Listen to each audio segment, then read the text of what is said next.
আলহামদুলিল্লাহ। মহান আল্লাহ রাব্বুল আলামিনের দরবারে লাখ কোটি শুকরিয়া। আল্লাহ রাব্বুল আলামিন আমাদেরকে জুমার মসজিদে সবার আগে পৌঁছবার তৌফিক দিয়েছেন। আল্লাহ রাব্বুল আলামিনের দরবারে শুকরিয়া আদায় করে আলহামদুলিল্লাহ। সম্মানিত বন্ধুগণ, পর্দার আড়ালের মা বোনেরা, আমরা প্রত্যেকেই দিনে আলোচনা শুনবো, খুব খেয়াল আসবে।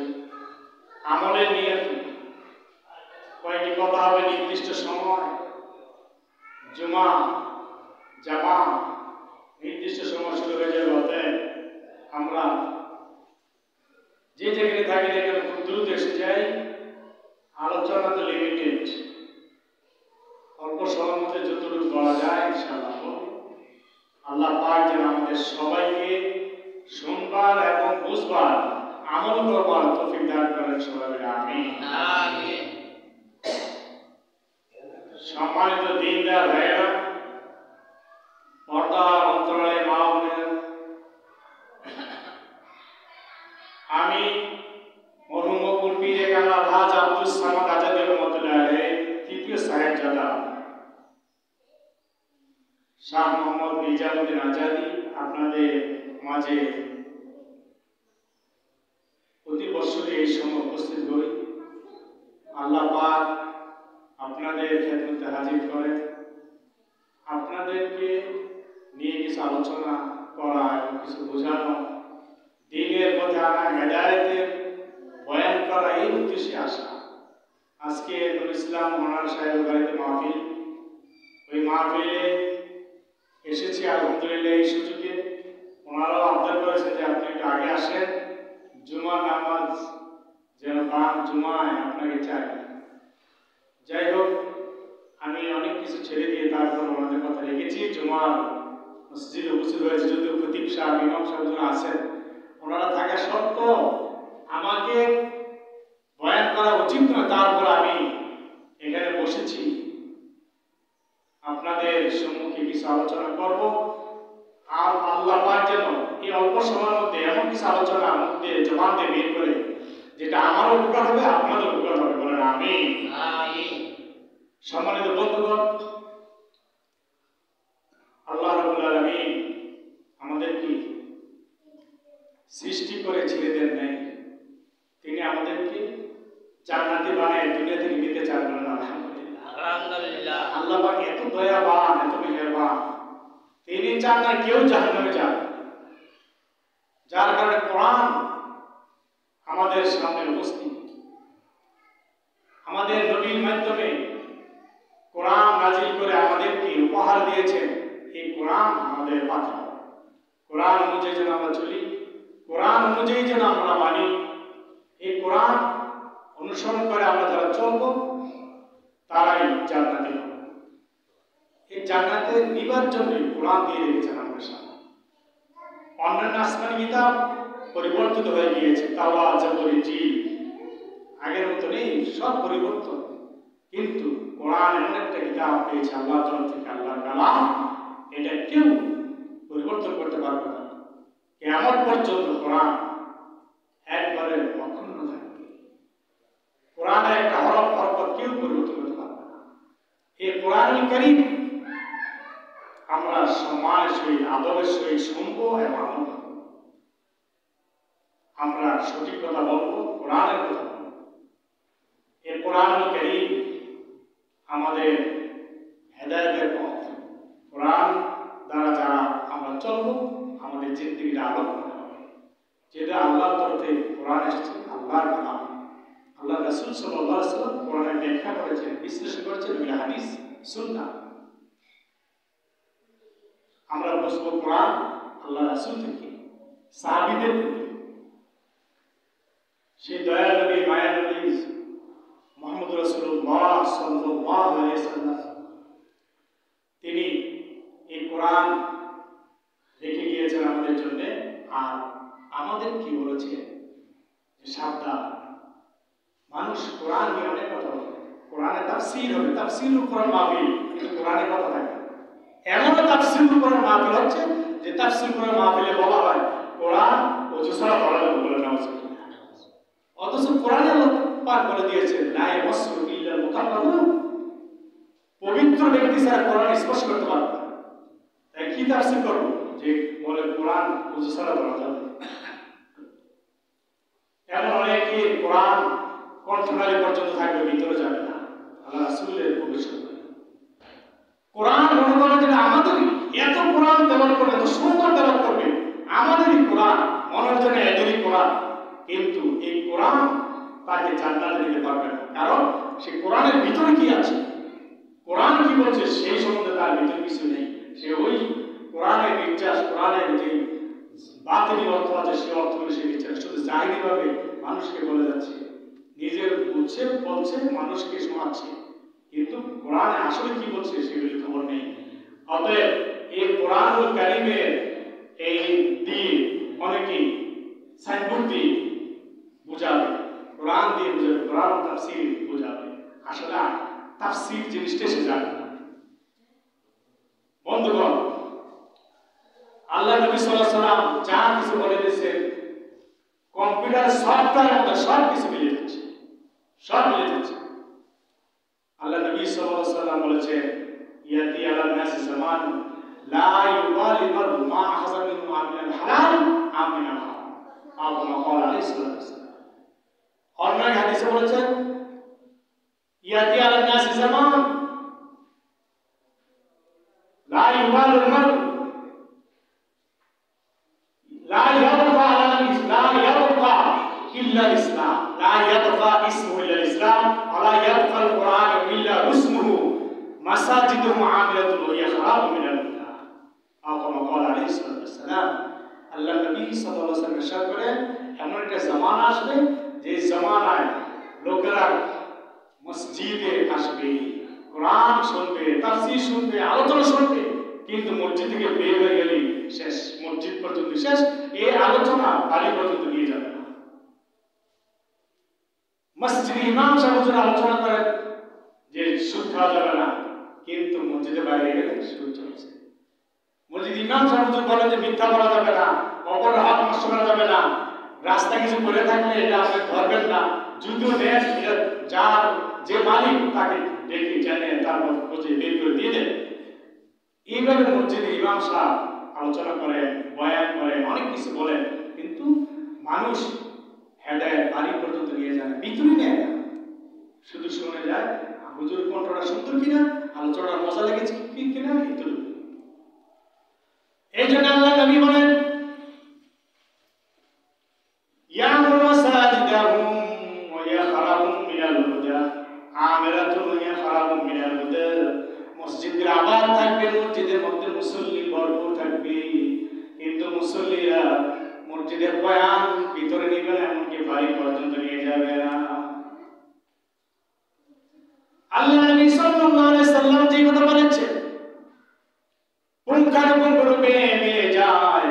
দেখেন, আপনি মসজিদে এসেছেন, সারাক্ষণ এখানে আছেন, মসজিদে নামাজ শেষে, দোয়া মোনাজাত শেষে আপনি চলে যাবেন, মসজিদ থেকে বের হওয়ার পরে মসজিদের যদি নাকি গেটের সামনে দেখেন যে 10 টাকা একটা নোট পড়ে আছে, আপনি বলবেন ভাই কার টাকাটা নিয়ে যান, নিয়ে যান, নিয়ে যান, বলেন আপনাকে কার যে টাকাটা পড়ছে নিয়ে নেন, 10 টাকা 20 টাকা বলেছে, আপনি ডেকে ডেকে দিয়ে দিতেছেন।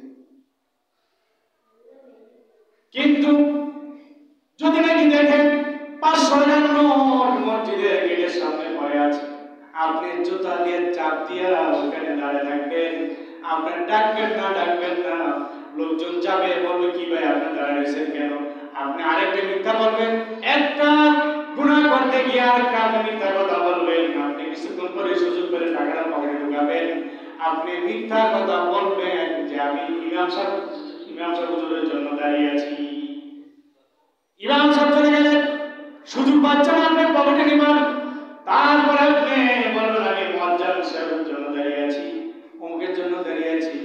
আপনারা যান, একটা পর্যায়ে দেখা যাবে ওই লোকটা যখন সবাই চলে গিয়েছে, সুযোগ মতো টাকাটা জুতার তলা থেকে নিয়ে পকেটের মধ্যে ঢুকায় ফেলবে, বলে নাউজুবিল্লাহ। কিছুক্ষণ আগে মসজিদে ইমাম সাহেব খতিব সাহেব আলোচনা করেছেন, যদি কোনো রাস্তায় কোনো কিছু পাওয়া যায়, টাকা পয়সা ধন সম্পদ, তাহলে আর না হয় পকেটে নেওয়ার সাথে সাথে তোমার ইমানটা হারা হয়ে যাবে, ইমান বিদরিত হয়ে যাবে। কোন দিকে আমাদের ইমান চলে যায় ঠিক না আমরা নিজেও জানি না। বন্ধুগণ, আফসোসের বিষয়, পরিতাপের বিষয়, যদি টাকার অঙ্ক কম থাকে আমাদের ইমান মজবুত, 10 টাকা 20 টাকা পাওয়া গেলে ইমান মজবুত, বলে যে টাকাটা নিয়ে যান, কিন্তু যখন নাকি দেখা যায় 500 টাকা 1000 টাকা নোট করে আছে, ইমানটা হালকা হয়ে যায়, তখন আপনার মধ্যে ইমান নাই, আপনি তখন হারাম জিনিসটা পকেটে নিয়ে বাড়ি চলে গেলেন।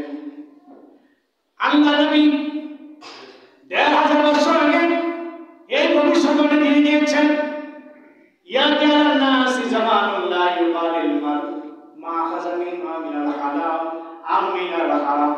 কোনটা হালাল কোনটা হারাম বাঁচবে না, মানুষ যেটাই পাবে সেটাই পকেটের মধ্যে ঢুকাবে। যেমন এসেছে একদম পুঙ্খানুপুঙ্খভাবে মিলে যাচ্ছে, কম্পিউটার সফটওয়্যার মতো, যা পাই তাই খাই, হালাল হারাম বাঁচে না, যেটা পায় সেটাই পকেটে ঢুকায়, সেটাই খাচ্ছে। দোয়া করলে কি লাভ? এত দোয়া করতেছে, দোয়া কবুল হবে কেন?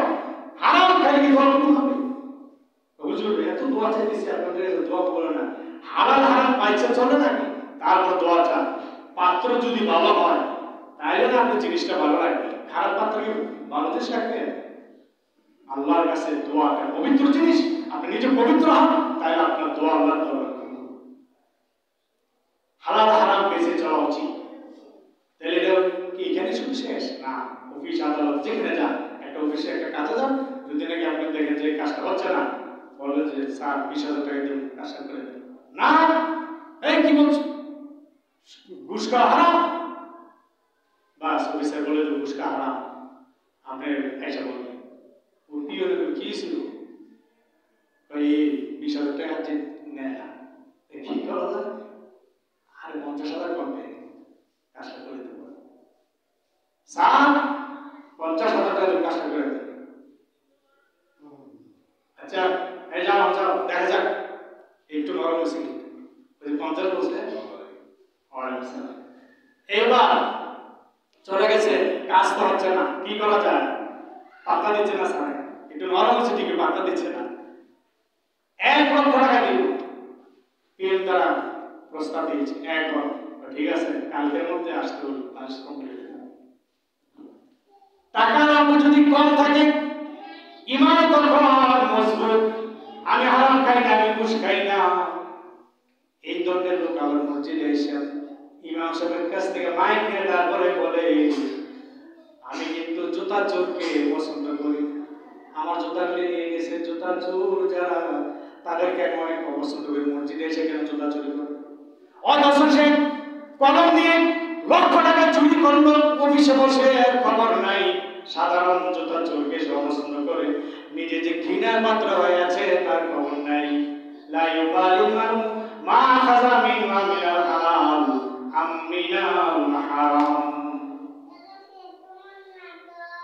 টাকার অঙ্ক যখন কমে যায়, ইমান তখন মজবুত। টাকার অঙ্ক যখন বেড়ে যায়, তখন কিন্তু ইমান হয়। ইমান কোথায় যায় খবর নাই, হালাল হারাম কোথায় আর বাঁচে না। এবার লক্ষ টাকা দিয়ে কাজ করে দেওয়া হলো, মসজিদের জুমায় আইসা তারপরে মোনাজাত করে দোয়া করে, আল্লাহ আমি লক্ষ টাকা নিয়েছি ঠিকই, 50,000 টাকা তোমার রাস্তায় মসজিদে খরচ করে দিব, আর 50,000 টাকা আমি নিজে রাখবো। আসল ময়দানে আল্লাহ এটুকু তো বলতে পারবো তোমার উপকার করছিল 50,000 টাকা দিয়ে, তোমার উপকার করছিল, আল্লাহর উপকার করছে ঘুষের টাকা দিয়ে। আল্লাহ নবী সাল্লাল্লাহু আলাইহি সাল্লাম এই জন্য বলেছেন, ইয়ামুল মাসাজিদাল্লাহি আমিরাতুন মাসাজিদুহুম ওয়া হিয়া হারামুম মিনাল হুদা। মসজিদগুলো আবাদ থাকবে, নামাজি হবে, ওয়াজ শুনবে, ওয়াজ করাবে, মাহফিল হবে, তাফসীর কোরআন মাহফিল হবে, জিকিরের মাহফিল হবে, আলোচনা জিকির জালসা ইত্যাদি, কিন্তু দ্বীন ভিতরে ঢুকবে না, হেদায়েত ভিতরে ঢুকবে না। এই জমানা শিখিয়েছে, সতর্ক হওয়ার জন্য। আমি যা বলছি সতর্ক হওয়া, যে আল্লাহ যা বলে দিয়েছেন আমরা যেন মানতে পারি, বুঝে শুধু যেন আমরা আমল করতে পারি। আল্লাহ কেন বলে দিয়েছেন না আমরা যেন সতর্ক হয়ে চলতে পারি। যে অসতর্ক চলবেন, বেখেয়ালে চলবেন, দেউলিয়া হয়ে যাবে, খেয়ালে চলবেন, আউলিয়া হবে। বন্ধুগণ,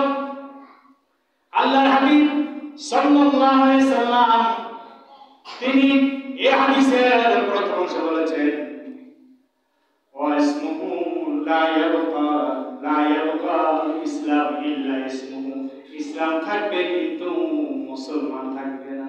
ইসলাম নামে ইসলাম, রফিকুল ইসলাম, রফিকুল ইসলাম, মানে কত সুন্দর নাম রাখে না, আব্দুল্লাহ, আব্দুর রহমান, কি সুন্দর সুন্দর নাম, নামেই থাকবে কিন্তু ইসলাম নামে পাওয়া যাবে না, আমলে গেলে ইসলাম পাওয়া যাবে না। আল্লাহ রাসূলের বাণী এই হাদিসে প্রথম অংশ যে মানুষ প্রত্যেকে সুন্দর সুন্দর নাম রাখবে কিন্তু ইসলাম তার মধ্যে থাকবে না। ইসলাম নিজের মধ্যে রাখতে হবে, ঘরে রাখতে হবে, ইসলাম সমাজে থাকতে হবে, রাষ্ট্রের মধ্যে থাকতে হবে, সংসদ ভবন থেকে নিয়ে টয়লেট পর্যন্ত আমাদের ইসলাম থাকতে পারবে না। আলহামদুলিল্লাহ। বন্ধুগণ, আল্লাহ নবী সাল্লাল্লাহু আলাইহি সাল্লাম তিনি আগেই বলে গিয়েছেন নামে মুসলমান হবে, কামে থাকবে না। এই জন্য প্রত্যেকের যেমন সুন্দর সুন্দর নাম রাখবেন, ঠিক তেমনি ওই সন্তানটাকে দ্বীনের মধ্যে রাখবেন, তাহলে আপনিও বেঁচে যাবেন, সন্তানও বেঁচে যাবে। ইয়া আইয়ুহাল্লাযীনা আমানু কু আনফুসাকুম ওয়া আহলিকুম নার, তুমি নিজে বাঁচো জাহান্নাম থেকে, তোমার সন্তান যদি পরিবার পরিজন সবাইকে জাহান্নাম থেকে বাঁচাও। জাহান্নাম থেকে বাঁচান, জান্নাত পাবেন, আগে জাহান্নাম থেকে বাঁচান, অর্থাৎ অপরাধ থেকে বাঁচান। তাইলে আমরা নামে মুসলমান হবো না, কামে মুসলমান হবো। গেল দুইটা, কটা গেল দুইটা, একটা মসজিদ আবার থাকবে কিন্তু হেদায়েত থাকবে না, আর আরেকটা হচ্ছে ইসলাম থাকবে, নামে মুসলিম কিন্তু কামে নাই। বলতে গেলে অনেক কথা আছে, অনেক, এখানে সময় তো কম। এরপর তিন নম্বর হচ্ছে লা ইয়াবকাল কুরআন ইল্লা রাসূলুহু, কোরআন থাকবে কিন্তু কোরআন এইভাবে মসজিদে সুন্দর করে সাজিয়ে রাখা হবে, বাড়ির মধ্যে সুন্দর করে ওয়ার্ডের উপরে কোরআন সাজিয়ে রাখা হবে, কিন্তু এই কোরআনের উপর কোনো আমল হবে না, তেলাওয়াত হবে না। যদিও এখন কেউ কেউ কোরআন তেলাওয়াত করে, কোন কোন বাড়িতে কোরআন তেলাওয়াত হয় খুব কম, কিন্তু তেলাওয়াত যদি নাকি হয় তারপরও কোরআন তার মধ্যে অবশেষ না, কারণ তেলাওয়াত পর্যন্ত শেষ। কোরআনের মধ্যে কি বলা হয়েছে, কি আমল করতে হবে এই খবর কারো নাই। মসজিদে কোরআন পড়ে থাকে, অনেকে আছে তেলাওয়াতই করে না, কেউ আছে তেলাওয়াত করে কিন্তু কোরআনে কি বলা আছে বোঝার চিন্তা করে না। এই কোরআন রসুল হিসেবে থাকবে, কোরআন লেখা থাকবে, কবি থাকবে, বাড়িতে থাকবে, ঘরে থাকবে, মসজিদে থাকবে, কিন্তু এই কোরআনের মধ্যে কি আছে তার জানবার এবং বুঝবার, আমল করার চিন্তাও থাকবে না। আছে কোরআনের জায়গায় কোরআন আছে, খুব আদব করে চুমু খাওয়াই তারপর কোরআন সুন্দর করে রেখে দেয়, কিন্তু কোরআন কি বলতেছে, কোরআন মধ্যে আমল করতে হবে সেই চেষ্টাও নেই, সেই চিন্তা ভাবনার টেন্ডেন্সি নাই। কোরআন আল্লাহ রাব্বুল আলামিন এমন কিছু বয়ান দিয়েছেন যে বয়ানগুলি আমার আপনার প্রত্যেকে উঠতে বসতে চলতে ফিরতে সব জায়গায় কাজে লাগে, সর্বত্র কাজে লাগে। কেউ তো বলতে পারেন হুজুর কোরআন তো তেলাওয়াত করবো আর সওয়াব পাবো, ঠিক আছে, আপনি প্রত্যেকটা হরফের বিনিময়ে 10টি করে নেক পাবেন। আল্লাহ রাসূল সাল্লাল্লাহু আলাইহি ওয়াসাল্লাম হাদিস মোতাবেক সঠিক 100% রাইট। এমন একটা গ্রন্থ আমরা পেয়েছি, এমন একটা কিতাব পেয়েছি যে কিতাবে প্রত্যেকটা হরফ তেলাওয়াত করলেই আল্লাহ তাআলা সওয়াব দিয়ে দেন। সুবহানাল্লাহ। 10 নাকি মানে আপনি যদি বুঝে বুঝে কোরআন তেলাওয়াত করেন, কোরআনে কি আছে যে আমল নিয়তে পাঠ করেন, তাহলে 10 কেন 10 10 এ 100 গুণ, এমনকি 700 গুণ পর্যন্ত সওয়াব পেয়ে যাবেন। সুবহানাল্লাহ। 700 গুণ পর্যন্ত সওয়াব পাবেন। বন্ধু, আমরা চেষ্টা করব কোরআন অনুযায়ী নিজের পথ তৈরি করা, গঠন করা। শুধু যেন কোরআন তেলাওয়াতের মধ্যে সীমাবদ্ধ না হয়, শুধু যদি তেলাওয়াতে সীমাবদ্ধ হয় তাহলে আমরা কোরআন যে উদ্দেশ্য আল্লাহ পাক এই দুনিয়া পাঠাইলেন সেই উদ্দেশ্য হাসিল হচ্ছে না। আপনি কোরআন তেলাওয়াত করতেছেন, আকিমিস সালাতা লিদুলুকি শামসি ইলা গাসাকিল লাইলি ওয়াল কুরআনাল ফাজর ইন্না কুরআনাল ফাজরি কানা মাশহুদা। আপনি বলতেছেন আকিমিস সালাতা লিদুলুকি শামসি, অর্থাৎ জোহর নামাজের কথা এখানে বলা আছে যে জোহর নামাজ তোমরা আদায় করো সূর্য ঢেলে যাওয়ার পরে। এখন জোহর নামাজের সময় আপনি কোরআন তেলাওয়াত করতে করতে দেখা গেল যে আপনি জোহর নামাজ সময় শেষ, কোরআন তেলাওয়াত আছে, তাহলে এই কোরআন তেলাওয়াত কি লাভ হলো? আপনি ফরজ ছেড়ে দিয়েছেন। কোরআন তেলাওয়াত করা নফল, কিন্তু আপনি ফরজ ছেড়ে দিয়েছেন, তাহলে কি লাভ হলো? আপনি তো বলতেছেন কি আর করতেছেন। এই জন্য কোরআনে যেটা বলা হয়েছে, কোরআন তেলাওয়াত করো বুঝে বুঝে, যদি না বুঝো যে বুঝে তার কাছে যাও, গিয়ে বুঝে বুঝে কোরআন তেলাওয়াত করো। আর কোরআন তেলাওয়াত বুঝে বুঝে করলে তুমি প্রত্যেকটা হরফের বিনিময়ে যেভাবে 10টি করে নেক পাইবা, এই 10-এর সাথে আরো 10 গুণ দিলে 100 গুণ তুমি সওয়াব পেয়ে যাবে। সুবহানাল্লাহ। তাইলে বুঝতে হবে, তেলাওয়াত করতে হবে, তেলাওয়াত করতে হবে, কোরআন বুঝতে হবে। তাইলে কোরআন যে শুধু রসুল হিসেবে না থাকে, আল্লাহ নবী সাল্লাল্লাহু আলাইহি সাল্লাম যা বলে দিয়েছে 1500 বছর আগে তা একদম মিলে যাচ্ছে। আল্লাহ তাআলা আমাদের সবাইকে বুঝবার এবং আমল করার তৌফিক দান করুন। সবাই আমিন। ওয়া আখির দাওয়ানা আলহামদুলিল্লাহি রাব্বিল আলামিন। আরো 10 30 30 35 আচ্ছা, অনেক জায়গায় দেখি যে বেশি হ্যাঁ তাহলে বেশি শেষ করে দেয়। আচ্ছা, যাই হোক, এখন অনেক লোকজন আসতেছে আলহামদুলিল্লাহ। আর আরো 10 মিনিট সময় বাড়িয়ে দেওয়া হয়েছে, 30-এ ইনশাআল্লাহ আমরা এই বয়ান ছেড়ে দেব। আল্লাহ পাক আমাদের সবাইকে বুঝবার তৌফিক দেন। সবাই আমিন। লা ইলাহা ইল্লাল্লাহ, লা ইলাহা ইল্লাল্লাহ, লা ইলাহা ইল্লাল্লাহ, লা ইলাহা ইল্লাল্লাহ, মুহাম্মাদুর রাসূলুল্লাহ সাল্লাল্লাহু আলাইহি ওয়াসাল্লাম। ওই যে বলছিলাম, আমাদের এই ধর্ম টয়লেট থেকে শুরু করে সংসদ ভবন পর্যন্ত আল্লাহ পাক ব্যবস্থা করে দিয়েছেন। সংসদ ভবন পর্যন্ত টয়লেট, কেউ কেউ টয়লেট আমার দিন কি, টয়লেটে কি ইসলাম আছে নাকি? হ্যাঁ, টয়লেটে ইসলাম আছে। টয়লেটে বদ জিন থাকে, বদ জিন, খবিস জিন টয়লেটে থাকে। ওই খবিস জিনের আক্রমণ থেকে বাঁচতে হইলে আপনাকে, অস্পষ্ট থেকে বাঁচতে হইলে, খারাপি থেকে বাঁচতে হইলে আপনাকে টয়লেটে ঢোকার সময় আল্লাহ রাসূলের হুকুম মোতাবেক, আল্লাহ রাসূল যে হুকুম আল্লাহ সেই হুকুম, তাই না? মোহাম্মদ হারে গেছ না গুপ্তা, তা না গুপ্তা জিব্রাইল হারে গেছ না গুপ্তা, তা না গুপ্তা রব্বুল জলিল।